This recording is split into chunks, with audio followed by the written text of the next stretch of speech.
to the point that you need their Instagram password, that's such a red flag. Listen to me, please. I've been there. I know, like, it sounds like, oh my God, girl, you've been through everything. Yeah, I have. And this is why I'm sitting here in front of the camera trying to help other people not make the same mistakes I've made. So the topic is relationship and social media. Like, how do we even jump into it? I don't even know how to jump into this. I don't know where to begin.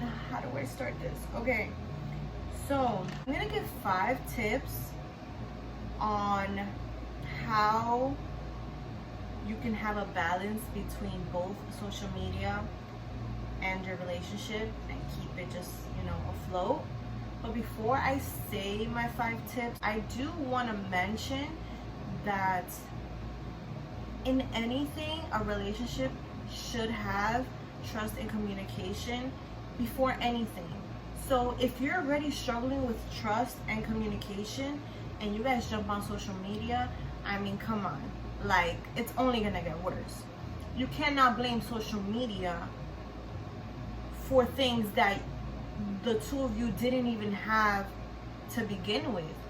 It's easy to just blame social media or another person, but the reality of it is that you do in fact need to build a foundation with your partner, and you guys do need to communicate, and you guys do have to you guys do need to build trust to have the hard conversations, and if something is bothering you or you're not sitting right with something, you should be able to have a safe space where you're able to go to your partner and talk to them about anything that's bothering you, and the both of you should work together to overcome that obstacle.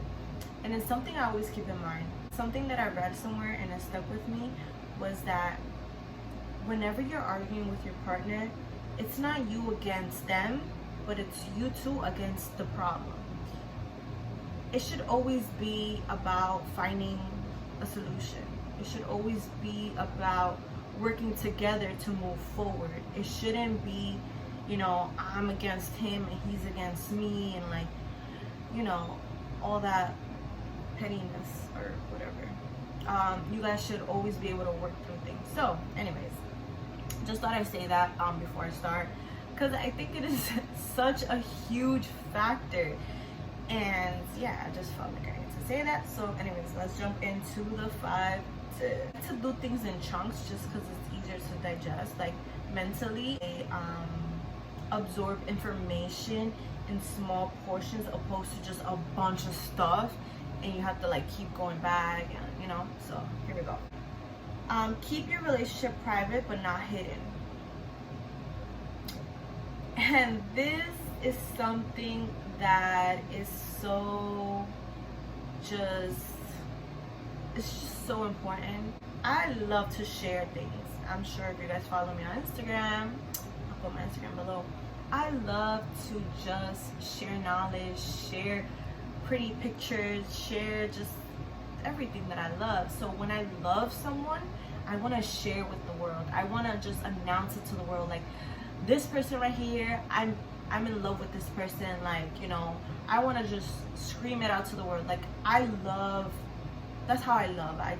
I'm very passionate. I posted a lot of coupley things, pictures and videos and vacations, whatever. I was very public with my relationship. Now, it's not such a bad thing. It's not bad to be so public, but at the same time, you also have to keep some things to yourself, because in my case, when we broke up, I also had to go through that breakup publicly. I spoke about this in one of my other videos, and that sucks, because you don't want to just delete all the pictures and then everyone's gonna speculate, like, oh, I don't think they're together, oh, you saw she deleted all the pictures. And so what I did, I left it, because I'm like, no, I'm not about to go through this in public as well. It's bad enough that I had to go through the breakup, in my personal life, but then out in the public, or whenever you guys are going through stuff, it's just better to be safe than sorry. In my perspective, I learned my lesson, where it's in my next relationship, yeah, I'm not saying hide your person, you know, obviously, like, I want people to know I am taken. I feel like I take pride in that, like, I'm taken, baby, like, I'm not on the market anymore, you know.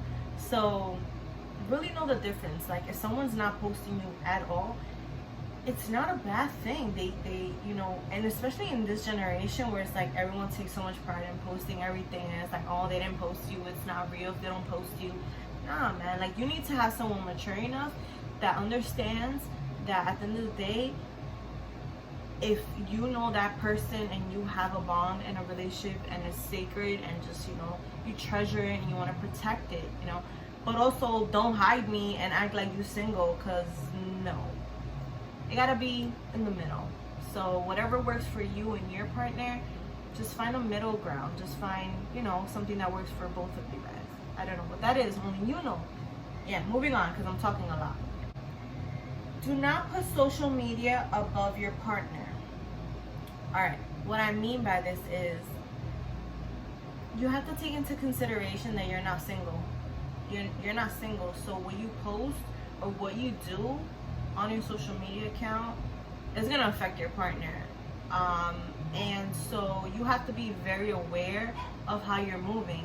For example, if someone sends a friend request and it's an ex, or, you know, a sexual page or whatever, and you're like, oh, I don't want to not follow them and make them feel bad, you know, forget about how that person is. You need to put your partner's feelings first. How is my partner gonna feel if I accept my ex on Instagram? But it all depends on how you two talk about things. Like, if your partner doesn't care and you're cool with all your exes, then cool. But if you know that that's gonna bother your partner, you should always consider their feelings. You know, you're not single, you're in a relationship. You have to also think about that, your partner, and that, you know, how they're gonna feel. Vice versa, you know, put yourself in their shoes. So you have to really go into it with that mentality of, like, you know, I need to also respect my partner. That's the word, respect. You have to respect them. I mean, it's easier to do that when you respect your partner. So you limit any temptation or anything trying to interfere. You stop it, you nip it in the bud, like right there. Nope, I'm not gonna accept you. I don't care if that bothers you or you take it anyway, or however that person's gonna take it. It doesn't even matter, because at the end of the day, your partner and their feelings matter. So when someone is inviting you to engage in something, and listen, there's a lot of crazy pages out there where it's just like literally like porn. Seriously, social media is just buck wild. And so there's gonna be pages, or you're gonna see pages, and you, out of respect for your partner, you should not follow certain pages that you know are gonna tempt you. Whether it's an ex, whether it's a girl half-ass naked, or the booty profiles that's just all ass. You know, because I know a lot of guys like to follow those type of pages. Like, you better chill, bro, because that's not cool. Like, or like the strippers or whatever. It just all depends on how you guys respect each other, and whatever matters or doesn't matter. If you don't care that he follows those pages and you're just like, whatever, cool, you know, he's not hurting your feelings. Learn to put your phone down. Okay, if social media is more important than spending time with your partner, and you're having a hard time putting the phone down, and you're so stuck on social media, for example, Instagram, that's a problem. You need to know when and where, because you have to, again, consider your partner's feelings, and you can't have social media be more important than spending quality time with your significant other. Like, that's just not cool. And that goes for a lot of things, like video games. That's for another video. I'm just kidding. I like video games, so I mean, I'm gonna hop on and play with you because quality time. Please do not compare yourself with other people on social media. Social media is not real life. You know, not everybody's posting their failures. So if you hop on someone's Instagram and you see like, oh my god, they're such a nice couple, listen, okay, listen, I'm speaking from experience. All those cute pictures and all that lovey-dovey behind closed doors, you do not know the things that they might be struggling with or having a hard time with, you know. Do not compare yourself to other people. Literally do not do it. Whether it's just you, women comparing themselves to another woman or feeling insecure, all of that nonsense, don't do it. You're beautiful. Your story, your love story is unique. You know, do not compare it to someone else's or what he's doing for her and he's not doing for you and all of this stuff, especially Valentine's Day. Oh my goodness, that is just one of the days that people really be in their feelings. And so do not compare. Everybody's story, everybody's love story is unique.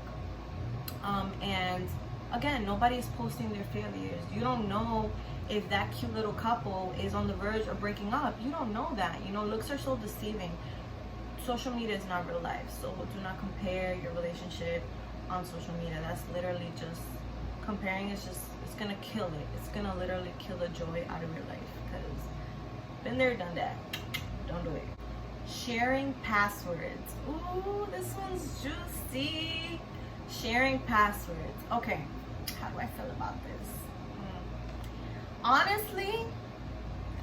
Honestly, should you have your significant other's password on their social media account?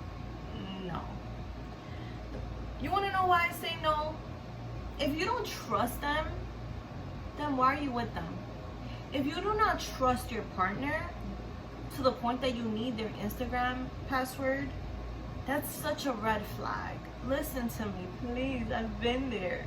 I know, like, it sounds like, oh my god, girl, you've been through everything. Yeah, I have. And this is where I'm sitting here in front of the camera trying to help other people not make the same mistakes I've made, because I'm literally speaking through experience, you know. And that's how you learn, and you learn life. So do not, because the second you have the password, then you're just gonna start digging. Curiosity kills the cat. You're gonna want to just, you know, speculate, just to like make sure the coast is clear. Don't do it, because you're just gonna, it's gonna become, first of all, it's gonna become a habit, and then it's just gonna lead into a lot of other things. And at the end of the day, like I said before, if you don't trust your partner, don't be with them. If you feel that gut feeling like, I have to look, I have to check his phone, I have to go on his social media, I have to, you know, hack into his email to get the password for his Instagram, you know, that's already something else. That doesn't even have to do with social media. That's something else. And like I said before, when you don't have trust and communication prior to jumping on social media, it's only gonna be worse. You know, what did you expect? You guys didn't trust each other, and you guys don't communicate because you're hiding and snooping around. It's not gonna work out. Just you're an individual, and so is he, or vice versa. You know, she's an individual, and if, you know, you're having issues with, like, maybe insecurity with yourself, and you see, oh, you know, my partner's getting attention on social media, what if he's getting DMs, or what if she's getting DMs, and, you know, all of this stuff. Like, at the end of the day, if that person is for you, that person is for you. It doesn't matter how many, you know, how much pussy he gets thrown at him, or how much, you know, penis she gets thrown her way. Like, listen, when someone is for you, like, that's tunnel vision. That's real. Like,